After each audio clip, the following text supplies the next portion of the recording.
चतुर खरगोश और शेर। किसी घने वन में एक बहुत बड़ा शेर रहता था। वह रोज शिकार पर निकलता और एक ही नहीं, दो नहीं, कई कई जानवरों का काम तमाम कर देता। जंगल के जानवर डरने लगे कि अगर शेर इसी तरह शिकार करता रहा तो एक दिन ऐसा आएगा कि जंगल में कोई भी जानवर नहीं बचेगा। सारे जंगल में सनसनी फैल गई। शेर को रोकने के लिए कोई न कोई उपाय करना जरूरी था। एक दिन जंगल के सारे जानवर इकट्ठा हुए और इस प्रश्न पर विचार करने लगे। अंत में उन्होंने तय किया कि वे सब शेर के पास जाकर उनसे इस बारे में बात करेंगे। दूसरे दिन जानवरों का एक दल शेर के पास पहुंचा। उनके अपनी ओर आते देख शेर घबरा गया और उसने गरजकर पूछा, क्या बात है? तुम सब यहाँ क्यों आ रहे हो? जानवर दल के नेता ने कहा, महाराज, हम आपके पास निवेदन करने आए हैं। आप राजा हैं और हम आपकी प्रजा। जब आप शिकार करने निकलते हैं तो बहुत जानवर मार डालते हैं। आप सबको खा भी नहीं पाते। इस तरह से हमारी संख्या कम होती जा रही है। अगर ऐसा ही होता रहा तो कुछ ही दिनों में जंगल में आपके सिवाय और कोई भी नहीं बचेगा। फिर उसने कहा, प्रजा के बिना राजा भी कैसे रह सकता है? यदि हम सभी मर जाएंगे तो आप भी राजा नहीं रहेंगे। हम चाहते हैं कि आप सदा हमारे राजा बने रहें। आपसे हमारी विनती है कि आप अपने घर पर ही रहा करें। हर रोज स्वयं आपके खाने के लिए एक जानवर भेज दिया करेंगे। इस तरह से राजा और प्रजा दोनों ही चैन से रह सकेंगे। शेर को लगा कि जानवरों की बात में सच्चाई है। उसने पल भर सोचा, फिर बोला, अच्छी बात है, मैं तुम्हारे सुझाव को मान लेता हूँ। लेकिन याद रखना, अगर किसी भी दिन तुमने मेरे खाने के लिए पूरा भोजन नहीं भेजा तो मैं जितने जानवर चाहूंगा मार डालूंगा। जानवरों के पास तो और कोई चारा नहीं। इसलिए उन्होंने शेर की शर्त मान ली और अपने अपने घर चले गए। उस दिन से हर रोज शेर के खाने के लिए एक जानवर भेजा जाने लगा।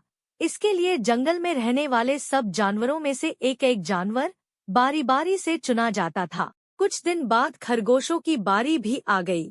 शेर के भोजन के लिए एक नन्हे से खरगोश को चुना गया। वह खरगोश जितना छोटा था उतना ही चतुर भी था। उसने सोचा, बेकार में शेर के हाथों मरना मूर्खता है। अपनी जान बचाने का कोई न कोई उपाय अवश्य करना चाहिए और हो सके तो कोई ऐसी तरकीब ढूंढनी चाहिए जिसे सभी को इस मुसीबत से सदा के लिए छुटकारा मिल जाए। आखिर उसने एक तरकीब सोच ही निकाली। खरगोश धीरे धीरे आराम से शेर के घर की ओर चल पड़ा। जब वह शेर के पास पहुंचा तो बहुत देर हो चुकी थी। भूख के मारे शेर का बुरा हाल हो रहा था।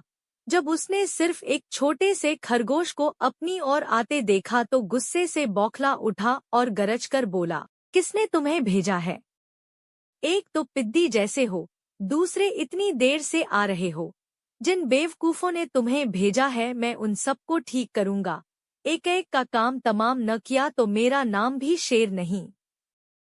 नन्हे खरगोश ने आदर से जमीन तक झुककर, महाराज, अगर आप कृपा करके मेरी बात सुन ले तो मुझे या और जानवरों को दोष नहीं देंगे। वे तो जानते थे कि एक छोटा सा खरगोश आपके भोजन के लिए पूरा नहीं पड़ेगा, इसलिए उन्होंने 6 खरगोश भेजे थे। लेकिन रास्ते में हमें एक और शेर मिल गया। उसने 5 खरगोशों को मारकर खा लिया।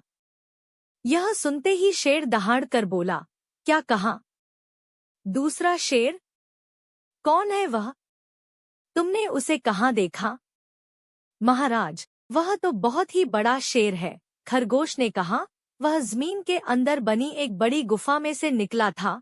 वह तो मुझे ही मारने जा रहा था, पर मैंने उससे कहा, सरकार, आपको पता नहीं कि आपने क्या अंधेर कर दिया है।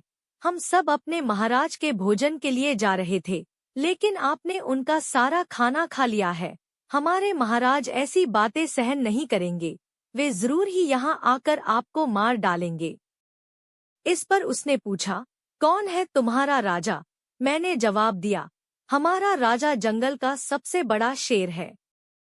महाराज, मेरे ऐसा कहते ही वह गुस्से से लाल पीला होकर बोला, बेवकूफ, इस जंगल का राजा सिर्फ मैं हूँ। यहाँ सब जानवर मेरी प्रजा है। मैं उनके साथ जैसा चाहूँ वैसा कर सकता हूँ। जिस मूर्ख को तुम अपना राजा कहते हो उस चोर को मेरे सामने हाजिर करो, मैं उसे बताऊंगा कि असली राजा कौन है। महाराज, इतना कहकर उस शेर ने आपको लिवाने के लिए मुझे यहाँ भेज दिया। खरगोश की बात सुनकर शेर को बड़ा गुस्सा आया और वह बार बार गर्जने लगा। उसकी भयानक गरज से सारा जंगल दहलने लगा। मुझे फौरन उस मूर्ख का पता बताओ, शेर ने दहाड़कर कहा। जब तक मैं उसे जान से न मार दूंगा मुझे चैन नहीं मिलेगा। बहुत अच्छा महाराज, खरगोश ने कहा, मौत ही उस दुष्ट की सजा है। अगर मैं और बड़ा और मजबूत होता तो मैं खुद ही उसके टुकड़े टुकड़े कर देता। चलो, रास्ता दिखाओ, शेर ने कहा। फौरन बताओ किधर चलना है। इधर आइए महाराज, इधर। खरगोश रास्ता दिखाते हुआ शेर को एक कुएं के पास ले गया और बोला, महाराज, वह दुष्ट शेर जमीन के नीचे किले में रहता है, जरा सावधान रहिएगा। किले में छुपा दुश्मन खतरनाक होता है। मैं उससे निपट लूंगा। शेर ने कहा, तुम यह बताओ कि वह है कहाँ? पहले जब मैंने उसे देखा था तब तो वह यहीं बाहर खड़ा था। लगता है आपको आता देखकर वह किले में घुस गया। आइए मैं आपको दिखाता हूँ। खरगोश ने कुएं के नजदीक आकर शेर से अंदर झांकने के लिए कहा। शेर ने कुएं के अंदर झांका तो उसे कुएं के पानी में अपनी परछाई दिखाई दी। परछाई को देखकर शेर जोर से दहाड़ा। कुएं के अंदर से आती हुई अपने ही दहाड़ने की गूंज सुनकर उसने समझा कि दूसरा शेर भी दहाड़ रहा है। दुश्मन को तुरंत मार डालने के इरादे से वह फौरन कुएं में कूद पड़ा। कूदते ही पहले तो वह कुएं की दीवार से टकराया, फिर धड़ाम से पानी में गिरा और डूबकर मर गया। इस तरह चतुराई से शेर से छुट्टी पाकर नन्हा खरगोश घर लौटा। उसने जंगल के जानवरों को शेर के मारे जाने की कहानी सुनाई। दुश्मन के मारे जाने की खबर से सारे जंगल में खुशी फैल गई। जंगल के सभी जानवर खरगोश की जय जयकार करने लगे। सीख: घोर संकट की परिस्थितियों में भी हमें सूझबूझ और चतुराई से काम लेना चाहिए और आखिरी दम तक प्रयास करना चाहिए। सूझबूझ और चतुराई से काम लेकर हम भयंकर संकट से उबर सकते हैं और बड़े से बड़े शक्तिशाली शत्रु को भी पराजित कर सकते हैं। सीख: